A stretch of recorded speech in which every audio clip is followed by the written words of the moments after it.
Mobil mewahnya ditarik debt collector, selebgram Clara Sinta berpenghasilan 250 juta rupiah per bulan. Sosok selebgram dan seleb TikTok Clara Sinta kini sedang banyak diperbincangkan publik. Clara sebelumnya membuat heboh setelah beredar video dirinya didatangi kelompok penagih utang atau debt collector. Debt collector itu memaksa akan membawa mobil milik Clara Sinta. Di sisi lain, Clara bingung sebab ia merasa tak pernah punya urusan dengan leasing, sebab mobil dibelinya secara cash.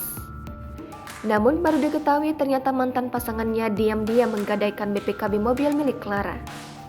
Clara Sinta merupakan gadis kelahiran Medan, Sumatera Utara. Clara sempat mengaku memiliki penghasilan 250 juta rupiah per hari. Selain berpenghasilan ratusan juta rupiah per hari, Clara Sinta terlihat juga mengoleksi mobil sport. Terlihat pula Clara Sinta juga memiliki mobil mewah Alphard untuk kegiatannya sehari-hari. Lantas, dari mana sumber kekayaan Clara Sinta? Clara Sinta mengaku memiliki deretan bisnis. Pada akhir tahun 2021, Clara Sinta mengaku bermain dengan bisnis ekspor ikan. Clara mengaku sudah melakukan ekspor ke negara Vietnam, Kanada, dan Amerika Serikat. Selain itu, Clara Sinta juga menjual produk pelangsing bernama BioSlim.